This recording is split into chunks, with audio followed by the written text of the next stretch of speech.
সত্যি এতটা সৌভাগ্য হবে এটা কখনোই ভাবিনি যে এবারে এই সৌভাগ্য আমাদের হবে।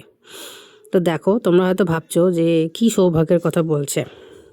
দেখো, তোমাদেরকে অবশ্যই দেখাবো, তোমাদের সাথে শেয়ার করব বলেই তো ভিডিওটা করেছি, যে কি এমন সৌভাগ্য হয়েছে আমার, যেটা তোমাদের সাথে শেয়ার না করলে চলছে না। সৌভাগ্য যে শুধু টাকা পয়সা এই সমস্ততেই আসে এটা আমার একদমই মনে হয় না। আরও অনেক জিনিস আছে যেগুলোতে আমরা সৌভাগ্য সন্ধান পাই, বা আমাদের সেই সৌভাগ্য হয় যে এটা আমরা টাকা পয়সায় জীবনের সব কিছু নয়। টাকা পয়সা অবশ্যই প্রয়োজন আছে, কিন্তু টাকা পয়সা ছাড়াও যে সৌভাগ্যের জিনিস কিছু থাকতে পারে সেটাই তোমাদের সাথে আজকে শেয়ার করব। তো দেখো, তোমাদেরকে এখন যেটা দেখাচ্ছি সেটা হচ্ছে আমাদের এখানে রথের জন্য নতুন মন্দির তৈরি হয়েছিল সেটা। এবার তোমাদেরকে বলবো যে কি সৌভাগ্য আমাদের হয়েছে। তো দেখো, এই হচ্ছে সেই সৌভাগ্যের জিনিস।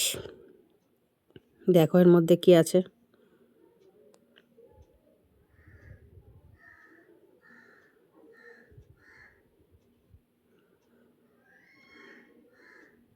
এই দেখো, তোমরা অনেকেই হয়তো দেখে বলবে যে এ তো খাবার জিনিস, এটা আর সৌভাগ্যের কি আছে। কিন্তু না, এটাতেও সৌভাগ্যের আছে। আমার নিজের এটা ব্যক্তিগত মতামত বলতে পারো, যে এটাতেও একটা সৌভাগ্য আছে, যে এটা হচ্ছে আমাদের জগন্নাথ দেবের মহাপ্রসাদ। এটা কিন্তু প্রত্যেক বছরই আমাদের এখানে বর্ধমানে আলমগঞ্জ থেকে দেওয়া হয়, কিন্তু প্রত্যেকবারই কোনো না কোনো কারণে হোক বা কোনো কিছুতে হোক আমি এই ভোগ প্রসাদ কিন্তু পাইনি। তো আগেরবারও দেওয়া হয়েছিল, আগেরবারও অনেক চেষ্টা করেছিলাম, কিন্তু আমি পাইনি। কিন্তু অবশেষে এইবারে উল্টো রথের দিন আমরা এই জগন্নাথ দেবের মহাপ্রসাদ বাড়িতে এনে আমরা একটু করে গ্রহণ করতে পেরেছি। তো সেটা আমার কাছে অনেকটা বড় সৌভাগ্যের, যে ঠাকুরের প্রসাদ আমরা পেয়েছি। দেখো এখানে কি সুন্দর করে ওনারা প্যাকিং করে জিনিসটা দিয়েছে। এটা প্রত্যেকবারই ওনারা দেয়। দেখো লেখা আছে মহাপ্রসাদ, জগন্নাথ মহাপ্রভুর মহাপ্রসাদ। ঠাকুরের প্রসাদ গ্রহণ করা তো সত্যিই সৌভাগ্যের বলেই মনে হয় আমার কাছে। তোমাদের কাছে কি মনে হয় এটা তোমরা জানিও কমেন্টে, যে ঠাকুরের প্রসাদ গ্রহণ করাটা কি সৌভাগ্যের নয়? তো দেখো এর মধ্যে কি কি দিয়েছে তোমাদেরকে দেখাই।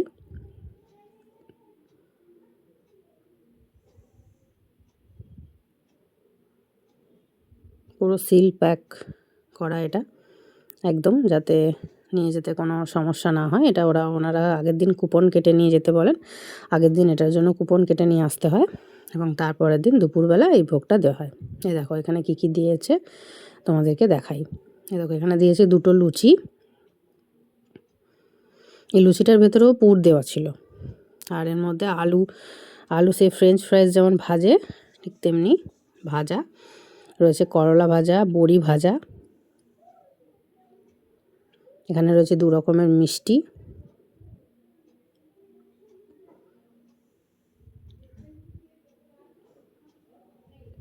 রয়েছে পটল ভাজা।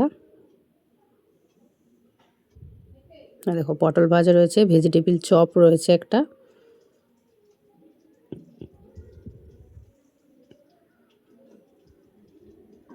এখানে রয়েছে একটা খাজা। দেখো কি সুন্দর প্যাকিং করে ওনারা দিয়েছে জিনিসগুলো।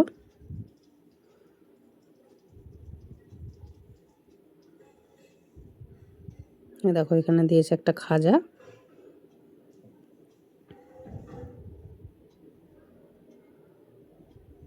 আগেরবারও আমি অনেকবার চেষ্টা করেছিলাম কুপন কাটার বা করার, কিন্তু কোনো না কোনো কারণে আগেরবার আমি একদমই পাইনি।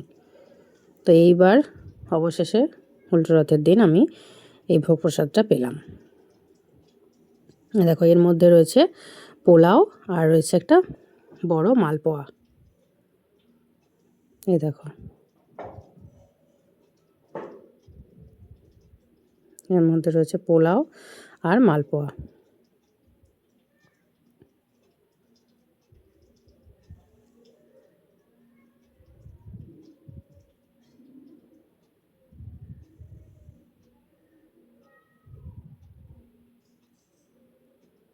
আমরা একটাই থালি এনেছিলাম, যে একটাই নিয়ে এসে প্রসাদ তো অল্প অল্প করে খেলেও মনটা ভরে যায়।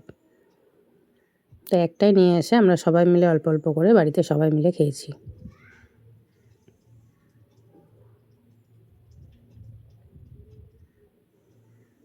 দেখো এখানে অনেকটাই পোলাও দিয়েছে।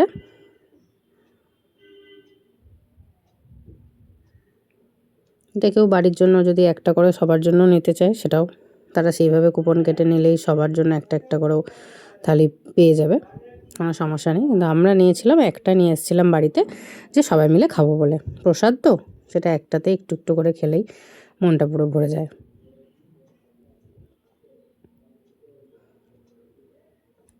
আর রথের সময় একদিন জগন্নাথ দেবের প্রসাদ পাবো না, এটাতে মনটা খুব খারাপও হয়ে গেছিলো আমার আগের বারে, যে রথ হলো কিন্তু আমি একটু জগন্নাথ দেবের প্রসাদটা আনতে পারলাম না বা পেলাম না, এই জন্য আমার খুব খারাপ লাগছিল। কিন্তু এবছর যাই হোক হলো। দেখো এখানে রয়েছে ডাল, চাটনি, পনিরের তরকারি, আলুর দম, পায়েস। এই দেখো এখানে ওনারা কী সুন্দর করে রান্নাগুলো রাখছিলেন। এই দেখো এখানে চলছে প্যাকিং আর খাবার দেওয়া। এই দেখো এইরকম মেশিনে ওনারা এই সমস্ত সিল প্যাকগুলো করে দিচ্ছে। আর এটা হচ্ছে আলমগঞ্জের জগন্নাথ দেবের মন্দির। এটা আমরা আগের দিন রাত্রেবেলা তুলেছিলাম, তারপরে আর যাওয়া হয়নি। তাই জগন্নাথ দেবকে বসানোর পরে কেমন লাগছিলো সেটা তোমাদের সাথে শেয়ার করতে পারলাম না। এটা আগের দিন রাত্রেবেলা সাজসজ্জা, কেমনভাবে কি সুন্দর করে সাজাচ্ছিলেন ওনারা, আমরা রাত্রেবেলা দেখে আসলাম। এই ভিডিওটা এই অবধি, দেখা হচ্ছে নেক্সট ভিডিওতে। Good bye.